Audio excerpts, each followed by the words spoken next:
అందరికీ నమస్కారం.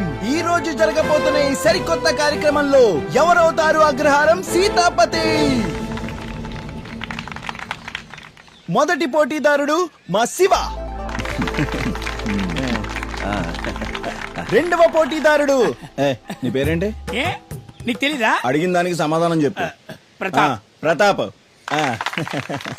ఇప్పుడు నా మొదటి ప్రశ్న నా తమ్ముడికి. బ్రహ్మసూత్రాన్ని రాసింది ఎవరు? వేదవ్యాసుడు. కరెక్ట్ గా చెప్పారు నువ్వు. అది నా తమ్ముడంటే. ఇప్పుడు నువ్వు అడుగు. ఓకే మిస్టర్ శివ, మీకు ఫస్ట్ క్వశ్చన్. సూర్యుడు ఏ దిక్కున ఉదయిస్తాడు? రే మావా, రోజు నేను లేవక ముందే ఉదయిస్తాడ్రా. ఎక్కడంటే నాకేం తెలుసు. ఇది చాలా టఫ్. ఓడిపోయాడు. బుద్ధి వచ్చింది వాళ్ళకి. మామా నీ కూతురు నాకే. ఎవడు చెప్పాడు ఓడిపాడని? ఆగు శివ, ఆలోచించి చెప్పు. సూర్యుడు ఏ దిక్కున ఉదయిస్తాడు? తూర్పునా.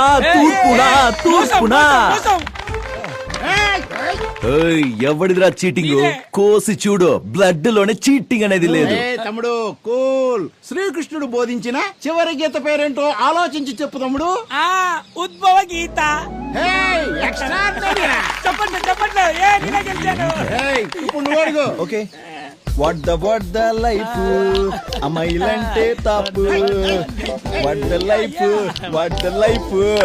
ఈ పాట ఏ సినిమాలోది? రేయ్, ఇది మా రౌడీ హీరో విజయ్ దేవరకొండ గీతా గోవిందంలోది. ఏంట్రా మోసం? నిన్ను గీత గురించి అడిగాడు, నన్ను గీత గురించి అడిగాడు. ఆరరే తమ్ముడు వదిలేరా. నువ్వే గెలుస్తావు అనడంలో అనుమానం అనేదే లేదు. యజుర్వేదంలో నోరు మూసుకొని పైకిలే. యజుర్వేదం అధర్వణ వేదం అంటూ నన్ను ఇరికించడానికి ఇక్కడికి వచ్చావా నువ్వు? వాణ్ణి చూడు ఎంత ఈజీగా అడుగుతున్నాడు. క్లూ కూడా ఇస్తున్నాడు. నువ్వు కూర్చొని చూడు మామా. అదంతా నాకు తెలియదు. వాడే నన్ను క్వశ్చన్ అడగాలి. చేతులు చూపించుకొని క్లూ ఇస్తూనే ఉండాలి. వద్దురా. నిన్ను కూడా నేనే అడగాల? ఓకే, ఇప్పుడు మన శివ గారిని క్వశ్చన్ అడిగే సమయం. శివ గారు, ఇందులో ఎన్ని వేళ్లున్నాయో చెప్పండి. రేయ్, నువ్వు ఇంత కష్టమైన క్వశ్చన్స్ అడిగితే ఎలా రా? తప్పురా ఇది. మరి ఒక్కొక్కరికి ఒక న్యాయం కాదు కదా. పోటీ అన్న తర్వాత ఇద్దరికి కూడా కష్టమైంది. తనకి కష్టమైందే, నీకు కష్టమైందే. దయచేసి చెప్పండి, ఇందులో ఎన్ని వేళ్లున్నాయి? 5. Right answer.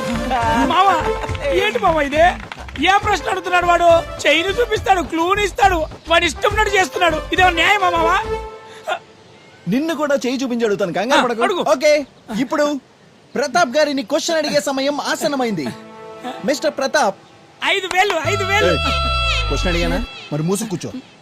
మిస్టర్ ప్రతాప్, ఈ చేతిలో ఎన్ని రేఖలు ఉన్నాయి?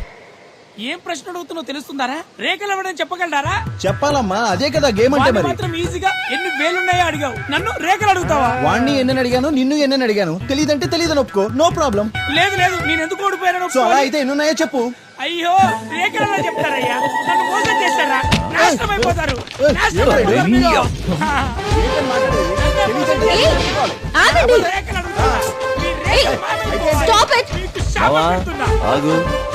నానా బావా, ఏం జరుగుతోంది ఇక్కడ? మోసం చేశారు. అడుగు డార్లింగ్, పిల్లని అడుగుదామని వచ్చాను. ఇదిగో వీళ్ళే స్వయంవరం అని ఒక ప్రోగ్రాం పెట్టారు. నేను అందులో నిన్ను గెలుచుకున్నాను. ఇప్పుడు చూడు, అన్నదమ్ములు ఇద్దరు ఎలా గొడవ చేస్తున్నారో. చూడు, నేనెవరిని పెళ్లి చేసుకోవాలో నాకు బాగా తెలుసు. వెళ్ళిక్కడి నుంచి. చూడు, ఇన్ని రోజులు నువ్వు చెప్పింది నేను విన్నాను. ఇప్పుడు నేను చెప్పేది నోరు మూసుకుని నువ్వు వినాలి. రేపు ఉదయం 11 గంటలకి నీ అంతటా నువ్వే వచ్చి నన్ను పెళ్లి చేసుకుంటానని చెప్తే సరే, లేదంటే మీ అమ్మ నాన్నల ముందే నీకు తాళిగట్టి తీసుకెళ్తా. ఏ మావా, రా. సిస్టర్, వీళ్ళెవరికి నాలెడ్జ్ లేదు.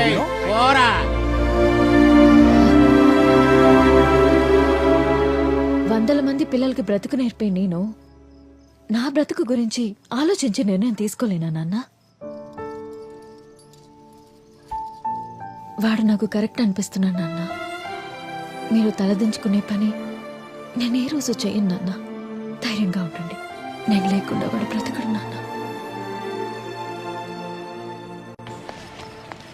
రామకృష్ణ నమస్కారం అన్నా. ఎవరో వచ్చి ఏరియా మొత్తం కొలతలేసి రేపే ఖాళీ చేసి వెళ్ళిపోవడం చెప్పారు. అతను ఎవరో పెద్ద బిల్డర్ అంటన్నా. గవర్నమెంటే వాళ్ళకి స్థలం రిజిస్ట్రేషన్ చేసిందని టైం చేసిన ఆఫీసర్ కూడా మీరే అని చెప్పారు. మీరేమంటున్నారో నాకు అర్థం కావట్లేదు. వాళ్ళు ఎవరి తరఫున వచ్చారు? ఇది గవర్నమెంట్ మాకిచ్చిన స్థలం, మరి వేరే వాళ్ళది ఎలా అవుతుంది? అదే గవర్నమెంట్ స్వామి ఇప్పుడు జేపీ గ్రూప్ ఇచ్చింది. సరే, మీరేం కంగారు పడకండి, నేను చూసుకుంటాను. గవర్నమెంటే వాళ్ళకి స్థలం రిజిస్ట్రేషన్ చేసిందని సైన్ చేసిన ఆఫీసర్ కూడా మీరేని చెప్పారు. ఆ స్థలానికి సంబంధించి వాళ్ళ దగ్గర ఉన్నవన్నీ ఫేక్ డాక్యుమెంట్సేనండి. నాకు తెలియకుండా నా సంతకం కూడా చేసేశారు. ఇక ఉన్నదంతా ఒక్కటే దారి, కోర్టులో కేసు ఫైల్ చేయడం. నేనే వచ్చి సాక్ష్యం చెప్తాను. సరే, మీరేం టెన్షన్ పడకండి, నేను చూసుకుంటాను. Excuse me officer, we're from anti corruption bureau. నువ్వు అందరి దగ్గర లంచం తీసుకుంటున్నావని నీ మీద కంప్లైంట్ వచ్చింది. అందుకే నిన్ను అరెస్ట్ చేయడానికి వచ్చాం. ఏంటి, నేను లంచమా? అవును. సార్ సార్ సార్, ఎందుకు సార్ ఆయన అరెస్ట్ చేస్తున్నారు? వీడొక నెంబర్ 1 ఫ్రాడ్. ఇన్ని రోజులు దొరకలేదు, ఇప్పుడు దొరికాడు. అరెస్ట్ చేయకుండా సన్మానం చేయమంటారా? నేనే తప్పు చేయలేదన్నా, నాకు అసలు ఏయ్, నువ్వేం చేసావు అని నీతో చెప్పిస్తా. పద. ఏం కాదులే అని చెప్పి మా అందరికి ఇలా అన్యాయం చేయడానికి మనసు ఎలా వచ్చిందయ్యా నీకు? నేనే తప్పు చేయలేదన్నా, ఇదంతా కావాలని అరెస్ట్ చేశారు నిన్ను. మాతోనే ఉండి మమ్మల్నే మోసం చేసావు కదరా. ఆ దేవుడు నిన్ను ఊరికే వదిలిపెట్టరా. నాశనం అయిపోతావు. మా ఉసురు నీకు తగలకుండా పోతరా. నువ్వు నాశనం అయిపోతావురా. నాశనం అయిపోతావు.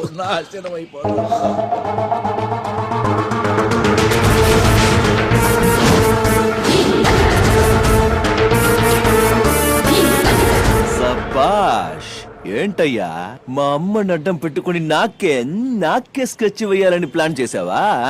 చూసావా దేవుడు ఎలా ప్లాన్ రివర్స్ చేశాడు? ఆఫీసర్ సార్, ముందు ఈయన గారిని తీసుకెళ్ళండి. సాక్ష్యం ఏదైనా కావాలంటే చెప్పండి. నేను ఒక్కడనే కాదు, ఈ ఏరియా జనమంతా వస్తాం. ఏమంటారు? వెళ్ళరా, వెళ్ళు. ఇలాంటి వాళ్ళని నడు రోడ్డు మీద నుంచో పెట్టి చెప్పుతో కొట్టాలి. అమ్మా, లైఫ్ లో ఫస్ట్ టైం చాలా ప్రశాంతంగా నిద్రపోవచ్చు.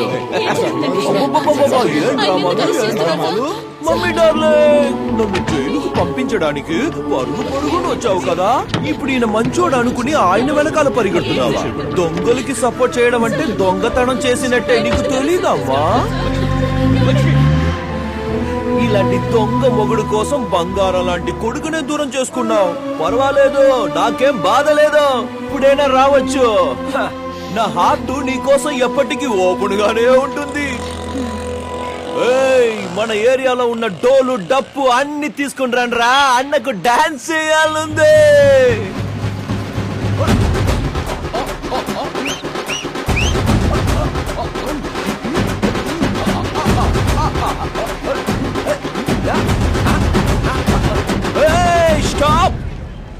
డార్లింగ్, మందులో మాత్రమే కిక్ ఉంటుంది అనుకున్నా ఇన్నాళ్ళు, కానీ ఆ దేవుడు కిక్ ఎక్కడెక్కడో ఇచ్చాడు. గాల్లో తేలుతున్నట్టుంది. ఇదే జోష్ లో లవ్ చేస్తున్నా అని చెప్పే స్ట్రైట్ గా స్వర్గానికి వెళ్ళిపోతా. నీకు మానవత్వం లేదా? ఈ ఏరియా జనాల్ని నువ్వెంత బాధ పెడుతున్నా సరే, నీలో ఎక్కడో చోట మంచితనం ఉంది అనుకున్నాను. ఈరోజు అది లేదని తెలిసింది. అమ్మా నాన్నల బాధను అర్థం చేసుకోలేని నీకు ఎవరి ప్రేమ అర్థం కాదు. నువ్వు ఉండాల్సిన చోటు ఇక్కడ కాదు, మృగాలతో పాటు అడవిలో. ఏంటే ఓవర్ గా మాట్లాడుతున్నావు? లాక్ కొట్టానంటే నేరుగా దేవుడి దగ్గరికి పోతావు ఏంటే? మా నాన్న ఎవడికి నాన్న? ఏదో లవ్వర్ అని సైలెంట్ గా ఉన్నా ఇదే మాట వేరెవరైనా అనుంటే చీల్చి ఇంటికి మానికి తోరణ కట్టేసేవాడిని. నీకు తెలిసింది అదొక్కటే కదా, ప్రేమ చూపించడం కాదు. ఇప్పుడు చెప్తున్నాను విను, ఎన్నటికీ నాకు నీ మీద ప్రేమ పుట్టదు. ఓవే, ఎవడు ప్రేమను నమ్మకుని బతకట్లేదు. చిన్నప్పటి నుంచి ఈ గుండెకి దెబ్బలు తగిలి బండరాయిలా మారిపోయింది. లవ్వర్ గా పక్కన నిలబడం అంటే నెత్తి మీదకి కూర్చుంటావా? జీవితం ఇప్పటికే నాకు చాలా పాఠాలు నేర్పింది. నీలాంటి స్కూల్ టీచర్ దగ్గర పాఠాలు నేర్చుకోవాల్సిన అవసరం నాకు లేదు. మోకం పగల గొట్టక ముందే మూసుకుని పోవే.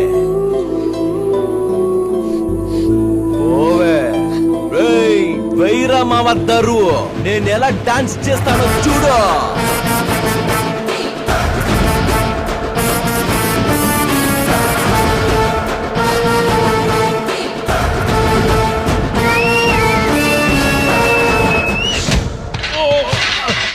ఎందుకు కొడుతున్నారా?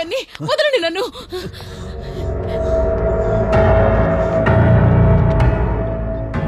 నా గురించి ఏమనుకుంటున్నావురా? ఆఫ్టర్ ఆల్ గవర్నమెంట్ సర్వెంట్ నువ్వు సూటు బొట్టు వేసుకుని కార్లో వచ్చాడు.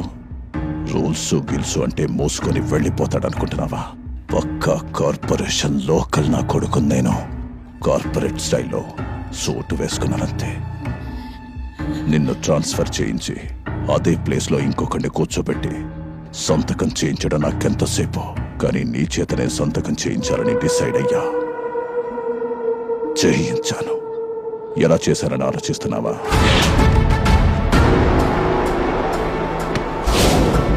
అవునయ్యా, నేనే సైన్ చేయించాను. అంతేకాదు, మిమ్మల్ని అందరినీ ఇక్కడి నుంచి తరిమేది కూడా నేనే. అదేంటయ్యా, మాతోనే ఉండి మాకే ఇలా చేయడానికి మనసెలా వచ్చిందయ్యా? దించు. ఏంటి నీతోనా?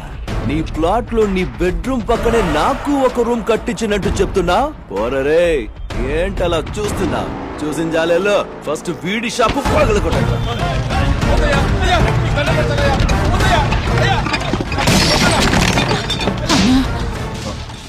ఏం చెల్లి? నిండు చూడాలని ఇప్పుడు ఖాళీ చేయమంటే ఎక్కడికని వెళ్ళాలన్నా? ఎక్కడికైనా వెళ్ళు చెల్లమ్మా. నీ బిడ్డ ఈ జనం మధ్య ఈ దరిద్రమైన ఏరియాలో పుట్టాలా? నువ్వే చెప్పు. ఆ వెళ్ళమ్మా, వెళ్ళు. నువ్వు మా కుటుంబంలో ఒకటి వరకుని నీ కోసం ఎంతో చేశాం కదరా. ఏమేం చేశారో కాస్త చెప్పమ్మా. ఏళ్ళది గొప్ప లాడ్ లబక్దాస్ ఫ్యామిలీ, మరి నా కోసం ఏదో చేసేశారంట. వెళ్ళు వెళ్ళు ముసలోడా, పోయా.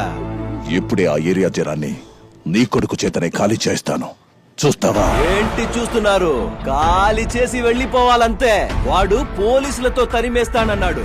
రిక్వెస్ట్ చేసి నేనే ఖాళీ చేసి పంపిస్తానని టైం తీసుకున్నాను. నాది కూడా జాలిగుండేనమ్మా. వాడికి జాలి లేదు.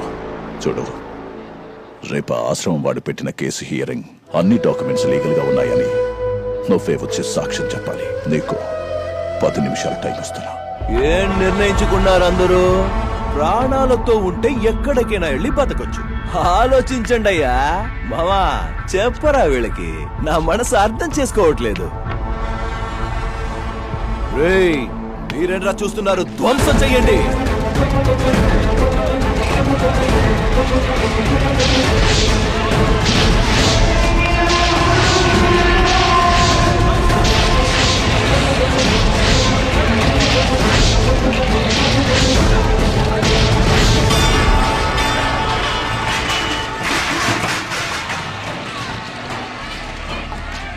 గురుజీ, మీరేం టెన్షన్ పడకండి. పంపించేది ఆళ్ళని. మనకి వేరే అరేంజ్మెంట్ చేసి పెట్టాను.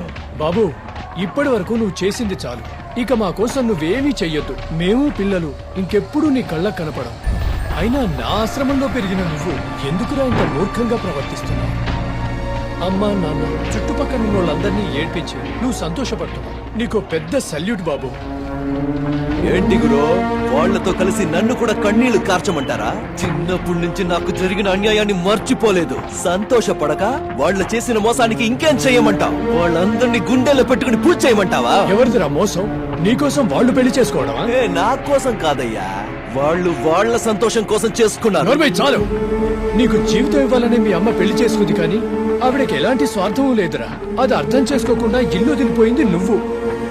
ప్రపంచంలో ఎంతో మంది పిల్లలు అమ్మా నాన్నలకు పారవై వీధిన పడ్డారు తెలుసా? నువ్వు ఆశ్రమంలో పెరుగుతున్నా నీకయ్యే ఖర్చులన్నీ భరిస్తుంది ఎవరు? వాళ్లేనయ్యా. ఇవన్నీ వాడికి తెలిసేలా చెయ్యండి అన్నాను. వద్దండి, వాడు బావుంటే మాకు చాలు. మాతో పాటు లేకపోయినా వాడు ఆనందంగా ఉంటే చాలన్నారా. నీకు డబ్బు అవసరమైనప్పుడు నువ్వు రోజు ఇబ్బంది పెడుతున్నా వీడు మన బిడ్డే అనుకొని రోజువారీ కూలీలైనా తాము సంపాదించి కూడబెట్టి డబ్బులిచ్చింది ఈ గతిలేని జనాలేరా. ఏంటి, నన్ను పెంచింది వాళ్ళ? నన్ను మోసం చేశారు కాబట్టి ఆ పశ్చాత్తాపం కోసమే చేసి ఉంటారు. ఇంకా ఈ ఏరియా జనం అంటారా? ఇక్కడ కాపలా కాసేవాడు కావాలిగా, దానికోసం చేసి ఉంటారు. ఏం నిర్ణయించుకున్నావు? ఇన్ని సంవత్సరాలుగా ఒక మచ్చ కూడా లేకుండా పేరును కాపాడుకుంటూ నిజాయితీగా పనిచేస్తూ వచ్చాను. ప్రాణం పోయినా నేను దీనికి ఒప్పుకోను. నాకు తెలుసు, నీకు నీ ప్రాణం మీద ఏమాత్రం ఆశ లేదని. కానీ నీ కూతురి ప్రాణం తీస్తే ఆ ఆఫీసర్ కూతురు నేర్చుకురమ్మని అన్న చెప్పాడు. నీ కూతుర్ని నేను ఎలా తీసుకొస్తానని ఆలోచిస్తున్నావా? నీ కొడుకున్నాడు కదా, వాడే తీసుకొస్తాడు. నా మాట వినరా, దేవుడు నిన్ను క్షమించడు. తనను అన్యాయంగా ఇరికిస్తాను. నాకు మా అమ్మ కావాలి. దానికి అడ్డొచ్చిన ఎవరినైనా సరే నరికి పారేస్తాను. చూడండి, ప్రవచనాలు చెప్పి మార్చడానికి మీరు జ్ఞాని అవ్వచ్చు, నేను అజ్ఞానిని స్వామి. నేను మారను. నేను మా అమ్మ కోసం ఏ లెవెల్ కి దిగమన్నా దిగుతాను, ఏది చెయ్యమన్నా చేస్తాను. ఏయ్, రండ్రా.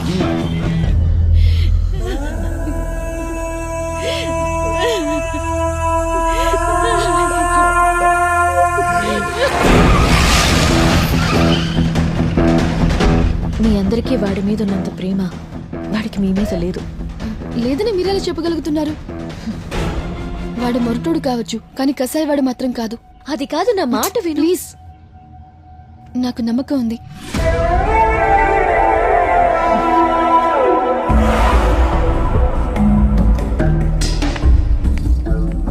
ఏయ్, ఏంటే అంతా చెప్పేశావా? ఎస్కేప్ అయిపోతుందా తను? నువ్వెంత చెప్పినా తనని ఎలా తీసుకుపోవాలో నాకు బాగా తెలుసు. ఇక్కడే నుంచుని చూడు. చిన్నప్పటి నుంచి నేను ఎదురు చూసింది ఈ రోజు కోసమే. వాడిని జైలుకి పంపించాను. ఇప్పుడు తనని తీసుకెళ్లి వాడి దగ్గరే వదిలేస్తాను. ఇప్పుడు మా అమ్మకి ఎవరే దిక్కు? నేనొక్కడ్నే. ముందు జరగబోయేది కూడా అదేనే.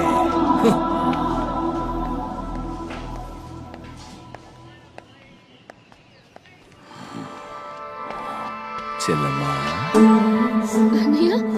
ఎక్కడెక్కడ వెతికానో తెలుసామా నిన్ను? ఏంటమ్మా అలా ఉన్నా? ఓహో, ఈ అన్నయ్యని చూసి షాక్ అయ్యావా? ప్రతి ఏడాది 2 రోజుల ముందే రాఖీ కట్టడానికి వచ్చేదానివి. ఈ ఏడాది అన్నయ్యని మర్చిపోయావా? మర్చిపోలేదుగా. ఈ అన్నయ్యని మర్చిపోలేదు కదా. ఓ, కట్టడానికి రాఖీ లేదా? నేను తీసుకొచ్చాను. ఇదిగో తీసుకో.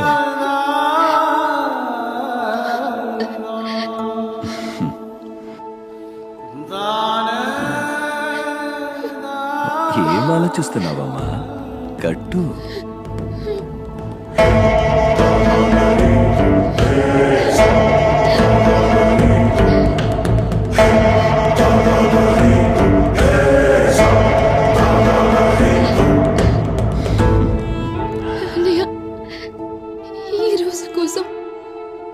సంవత్సరాలుగా ఎదురు చూశానో తెలుసా? సంతోషంగా ఉందమ్మా, సంతోషంగా ఉంది. చెల్లి రాఖీ కడితే అన్నయ్య ఆ చెల్లెలికి గిఫ్ట్ ఇవ్వడం అనేది మన సంప్రదాయం అమ్మా. కానీ నా చెల్లెలికి ఏం గిఫ్ట్ ఇవ్వాలమ్మా నేను? పర్వాలేదన్నయ్య. అలా అనకూడదమ్మా. నువ్వు ఫస్ట్ టైం రాఖీ కట్టావు, లైఫ్ లాంగ్ గుర్తుంటుంది. అలాగే నువ్వు లైఫ్ లాంగ్ గుర్తు పెట్టుకునేలా ఒక గిఫ్ట్ ఇవ్వాలి. నాతో అంటే ఈ అన్నయ్యతో వస్తావు కదమ్మా? సరే అన్నయ్య, వస్తాను. మరి రామా.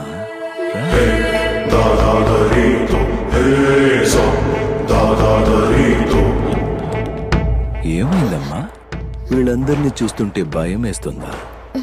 నాకెందుకన్నయ్య భయం? నువ్వున్నావుగా.